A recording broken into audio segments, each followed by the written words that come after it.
Hello दोस्तों, welcome back to my channel. अगर आपने अभी तक मेरे चैनल को सब्सक्राइब नहीं किया है तो जल्दी से मेरे चैनल को सब्सक्राइब कर दें। इस एपिसोड की शुरुआत में चंगवान में जिंग से मिलने के लिए आती है। मिस जिंग कहती है कि मैंने तुम्हें बता दिया था कि इस बार हम बॉडी सली के साथ कोलैबोरेशन कर रहे हैं। तो चंगवान कहती है कि मैं इसलिए यहाँ पर नहीं आई हूँ। लास्ट टाइम मैंने आपको फोन पर बात करते हुए सुना था कि वेडिंग के वेन्यू के साथ आपको कोई प्रॉब्लम आ रही है। मिस जिंग कहती है कि टाइमिंग की वजह से हमें रीशेड्यूल करना पड़ेगा। चंगवान कहती है कि आप इस काम के लिए मेरे होटल को भी कंसीडर कर सकती हैं। ये सुनकर मिस जिंग थोड़ा सा हैरान होती हैं। चंगवान कहती है कि आपके ऑफिस को देखकर अंदाजा होता है कि आपको शंघाई स्टाइल बहुत पसंद है और ये स्टाइल शिंगैनली के साथ मैच करता है। चंगवान कहती है कि इससे पहले शिंगैनली पर कभी किसी की शादी अरेंज नहीं की गई। आप पहली होंगे जिसकी शादी शिंगैनली में अरेंज की जाएगी। मिस जिंग चंगवान की सारी बात सुनने के बाद भी इनकार करने वाली होती है। तो चंगवान कहती है कि कोई भी फैसला लेने से पहले आप ये वेडिंग प्लान देख लें जो मैंने खास तौर पर आपके लिए बनाया है। मिस जिंग जब चंगवान का बनाया हुआ प्लान देखती है तो इनको ये काफी पसंद आता है। कहती है कि जब मैं बिजनेस ट्रिप से वापस आ जाऊंगी तो मैं शिंगैनली को विजिट करूंगी। ये सुनकर चंगवान भी बहुत ज्यादा खुश होती है। चंगवान मामा से मिलने के लिए आई होती है। मामा कहती कि मैं तुम्हारी कोई मदद तो कर नहीं सकती लेकिन मैं तुम्हें कॉफी तो पिला सकती हूँ। तो चंगवान कहती है कि तुम ये कैसी बात कर रही हो, मुझे तुम्हारी मदद की जरूरत है। मामा कहती है कि मैं तुम्हारी क्या मदद कर सकती हूँ। चंगवान कहती है कि मैंने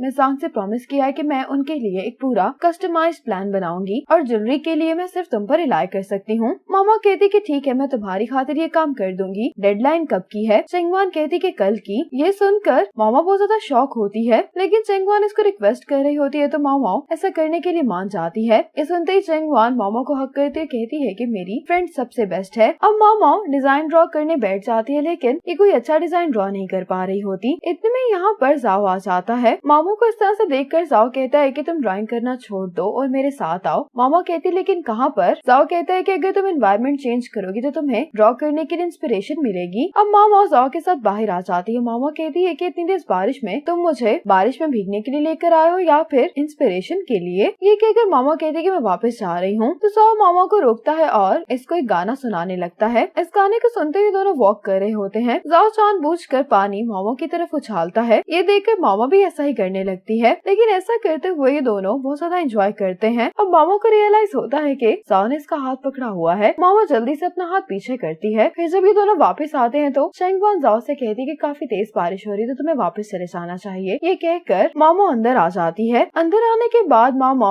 जाओ के कन्फेशन के बारे में ही सोच रही होती है। जैसे ही गाना बंद होता है तो मामा को रियलाइज होता है कि इसने अभी भी एयरफोन पहना हुआ है। ये जाओ को देखने के लिए बाहर जाती है लेकिन जाओ यहाँ से जा चुका होता है। मामा जैसे ही अंदर आती है तो गाना फिर से चलना शुरू हो जाता है। गाना सुनते ही मामा बाहर देखने के लिए आती है तो जाओ मामा से कह रहा होता है कि मैं तुम्हारे लिए जिंजर टी लेकर आया हूँ। मामा भागते हुए जाओ के पास आती है और इसको किस कर लेती है। आज मिस जिंग शिंगैनली विजिट करने के लिए आती है। चंगवान जब मिस जिंग को बता रही होती है कि इस गार्डन में हम आपकी वेडिंग अरेंज करेंगे तो साथ ही यहाँ पर मामा आ जाती है। चंगवान मिस जिंग से कहती है कि ये मेरी दोस्त मामा है और ये एक ज्वेलरी डिजाइनर है। अब मामा मिस जिंग को इनकी वेडिंग की ज्वेलरी का डिजाइन दिखाती है। मिस जिंग को मामा के डिजाइन की हुई ज्वेलरी काफी पसंद आती है। जिसको देखने के बाद ये चंगवान से कहती है कि मेरी लाइफ का सबसे बड़ा इवेंट अब तुम्हारे हाथ में है। ये सुनते ही चंगवान बहुत ज्यादा खुश हो जाती है। मिस जिंग को इसके लिए थैंक्स कहती है। चंगवान मामा के साथ जब अंदर आती है तो ये जाओ से कहती है कि क्या तुम अभी तक काम पर नहीं गए? तो जाओ कहते हैं कि आज तुम्हारे लिए बहुत बड़ा दिन है तो मैं तुम्हें शेयर करने के लिए आया हूँ। चंगवान कहती है कि तुम्हारे बालों को क्या हुआ है? तुम्हारे बालों का स्टाइल तो बिल्कुल जिमिंग जैसा लग रहा है। चंगवान इसके बालों को हाथ लगाने लगती है तो जाओ इसको रोकते हुए कहता है कि मैं आज एक क्लाइंट से मिलने के लिए जा रहा हूँ। मामा जाओ को इस तरह से देखकर मुस्कुरा रही होती है। जाओ कहता है कि तुम्हें जाना चाहिए, तुम काफी बिजी हो ना? तो चंगवान कहती है कि मैं तो बिजी नहीं हूँ। ये सुनकर जाओ बहुत डिसअपॉइंट होता है। मामा कहती कि क्या तुम वाकई में बिजी नहीं हो? चंगवान को इन दोनों को इस तरह से देखकर अजीब लग रहा होता है। ये मामा की बात सुनकर कहती है कि मैं बिजी हूँ। ये कहकर ये जाने लगती है तो मामा कहती कि मैं भी तुम्हारे साथ आती हूँ। तो चंगवान कहती कि इसकी जरूरत नहीं हो। ये जाओ से कहती है कि तुम मामा का ख्याल रखना। ये कहकर चंगवान यहाँ से चली जाती है। मामा जाओ को मारते हुए कहती है कि तुम्हें यहाँ पर आने की क्या जरूरत थी? अगर तुम्हारी बहन को पता चल जाता तो? जाओ कहता है कि अभी या बाद में उसको मालूम तो होना ही है। मामा इसको कुछ कहने वाली होती है तो जाओ इसको जल्दी से यहाँ से लेकर चला जाता है। ईदोंग जिमिंग को एक एनवलप देता है। जिमिंग जब एनवलप को खोलता है तो इसमें शिंगैनली होटल का वेडिंग इनविटेशन होता है। ये देखकर जिमिंग को बहुत खुशी होती है। ईदोंग कहते हैं कि क्या तुम इस शादी पर जाओगे? तो जिमिंग कहता है कि हाँ जरूर जाऊंगा। आज मिस जिंग की शादी होती है। मिस जिंग अपनी शादी के लिए तैयार हो गई होती है और ये चंगवान के अरेंजमेंट को देखकर बहुत ही ज्यादा खुश होती है। चंगवान मिस जिंग को अब लॉन में भेज देती है। इतने में यहाँ पर जिमिंग आते हुए कंग्रेचुलेशन कहता है। अब चंगवान सारे स्टाफ के लिए वाटरमेलन लेकर आती है। इतने में यहाँ पर जमीन भी आ जाता है। चंगवान कहती है कि सारे गेस्ट चले गए हैं, अभी तक तुम यहाँ पर क्या कर रहे हो। जमीन कहता है कि मैं भी वाटरमेलन खाना चाहता हूँ। अब चंगवान जमीन के साथ बैठकर वाटरमेलन खा रही होती है। ये जमीन से कहती है कि तुम क्यों नहीं खा रहे। जमीन कहते है कि जब भी आप वाटरमेलन खाते हो क्या हमेशा सबसे पहले बीच वाला हिस्सा खाया जाता है। चंगवान कहती है कि हाँ, क्योंकि वो सबसे मीठा होता है। चंगवान कहती है कि बचपन में मेरी मॉम इसी तरह से मुझे और जाओ को एक वाटरमेलन बीच में से कट करके दे दिया करती थी। जमीन कहते है कि जब मैं छोटा था और वाटरमेलन को बीच में से खाता था तो मुझे मार पड़ती थी और मुझे सेल्फिश कहा जाता था। चंगवान को ये सुनकर जमीन के लिए बुरा लगता है। चंगवान जमीन के लिए बीच में से वाटरमेलन निकालती है और इसको कहती है कि अब तुम्हें कोई भी सेल्फिश नहीं कहेगा, इसलिए तुम इसको खा सकते हो। जमीन को ये देखकर अच्छा लगता है और जमीन खुशी खुशी इस वाटरमेलन को खा लेता है। चंगवान पूछती है कि क्या ये मीठा है। जमीन कहते है कि हाँ, ये बहुत मीठा है। दूसरी तरफ माओ माओ अपनी ज्वेलरी के लिए जाओ से फोटोशूट करवा रही होती है। पिक्चर्स खींचने के बाद ये दोनों एक दूसरे के साथ एंजॉय भी करते हैं। आज सुबह जमीन जब काम पर जा रहा होता है तो चंगवान की मॉम कहती है कि आज हम लोग अपार्टमेंट खरीदने के लिए जा रहे हैं, जैसे ही सब कुछ फाइनल हो जाएगा तो हम यहाँ से चले जाएंगे। चंगवान के डैड कहते हैं कि इन पिछले कुछ दिनों में हमारी वजह से जरूर आपको मुश्किल हुई होगी और ये एक बार फिर से जमीन को थैंक्स कहते हैं। जमीन कहते हैं कि इसकी जरूरत नहीं है, लेकिन इनको आज यूँ जाते हुए देखकर जमीन को अच्छा नहीं लग रहा होता। चंगवान आज अपने स्टाफ से कह रही होती है कि हमारा पहला इवेंट बहुत अच्छा गया है और मैं आपको ये बताना चाहती हूँ कि अब से हम लोग यहाँ पर वेडिंग ही अरेंज करवाया करेंगे। चंगवान कहती है कि इसी वजह से आप सब लोगों की रिस्पॉन्सिबिलिटीज और पोजीशन भी चेंज होंगी। चंगवान कहती है कि वेडिंग डिपार्टमेंट के हेड मिस्टर सोई हैं और बाकी सारे स्टाफ में से पूछती है कि आप में से कौन इस चैलेंज को एक्सेप्ट करना चाहता है। लोगों के साथ और भी काफी ज्यादा एम्प्लॉय कहते हैं कि हम रिजाइन करना चाहते हैं। चंगवान कहती है कि मैं कारण जानना चाहती हूँ। तो लोगों कहता है कि हमें हर रोज ज्यादा काम करना पड़ेगा, लेकिन उसके बावजूद भी हमें पहले जितनी सैलरी ही मिलेगी। आपने बोनस का कहा था, लेकिन मुझे नहीं लगता कि हमें इस साल के एंड तक कोई बोनस मिलने वाला है। चंगवान कहती है कि अगर कोई जाना चाहता तो मैं उसको नहीं रोकूंगी। चंगवान कहती है कि शिंगैनली का मुश्किल टाइम गुजर गया है और आप देखेंगे कि कुछ ही टाइम में आपकी सैलरीज भी इंक्रीज हो जाएंगी। अब मिस्टर सोई चंगवान के पास ऑफिस में आते हैं तो चंगवान कहती है कि मैं ठीक हूँ, मैं समझती हूँ कि असल में वो जाना नहीं चाहते, लेकिन इस टाइम पर हमारे लिए सबसे जरूरी ये है कि हमारे पास जितना भी स्टाफ है हम उनको जाने ना दें। मिस्टर सोई कहते हैं कि फूड पॉइजनिंग वाले इश्यू की वजह से गेस्ट पर फर्क पड़ा है, इसीलिए लास्ट मंथ की इनकम हमारी इतनी अच्छी नहीं है और ये वेडिंग भी सिर्फ अपनी रेपुटेशन को रीगेन करने के लिए अरेंज की गई थी, तो इससे भी हमें ज्यादा फायदा नहीं हुआ। हमने बैंक से लोन भी लिया हुआ है, ये समझ नहीं आ रही कि हम इतने ज्यादा पैसे कहाँ से लाएंगे। चंगवान कहती है कि जो पैसे मैंने अपार्टमेंट के लिए रखे हैं हम उसको यूज कर सकते हैं। मिस्टर सोई कहते हैं कि तुम अपने अपार्टमेंट खरीदने के पैसों को हमारी पेस बढ़ाने के लिए इस्तेमाल नहीं कर सकती, मैं तुम्हें ऐसा करने नहीं दूंगा, मेरा कसूर है कि मैंने सब कुछ सही से मैनेज नहीं किया। चंगवान कहती है कि शिंगैनली की रिस्पॉन्सिबिलिटी अब मेरी है, इसलिए इसके इश्यूज को मुझे ही सॉल्व करना होगा। अब सोई जमीन को कॉल करके बताता है कि सारे एम्प्लॉयज पे बढ़ाने का कह रहे हैं, इसलिए चंगवान अपने अपार्टमेंट के पैसों से एम्प्लॉयज को पे देने के बारे में सोच रही है। सिमिंग कहते कि मुझे समझ आ गई है। सिमिंग अब फौरन अपने ऑफिस से चला जाता है। जाओ अपने पेरेंट्स के साथ अपार्टमेंट खरीदने के लिए आ गया होता है। ये लोग चंगवान का वेट कर रहे होते हैं। चंगवान अब जाओ को कॉल करके कहती है कि शिंगैनली के साथ कुछ फाइनेंशियल इश्यूज चल रहे हैं, तो क्या तुम मॉम डैड से बात कर सकते हो कि हम अपार्टमेंट कुछ ऐसे बाद खरीद लेंगे। जाओ कहता है क्या फिक्र नहीं करे, मैं जानता हूँ कि आप काफी डिफिकल्टीज फेस कर रही हैं, इसीलिए मैं मॉम डैड से बात कर लूंगा। चंगवान इसको थैंक्स बोलकर कॉल बंद कर देती है। जाओ ने मॉम डैड से बात कर ली होती है। यहाँ से वापस आते हुए चंगवान की मॉम बहुत गुस्सा कर रही होती है कि मुझे तो यही लगा था कि अगर हम अपार्टमेंट खरीद लेंगे तो फिर से हम एक साथ रह पाएंगे।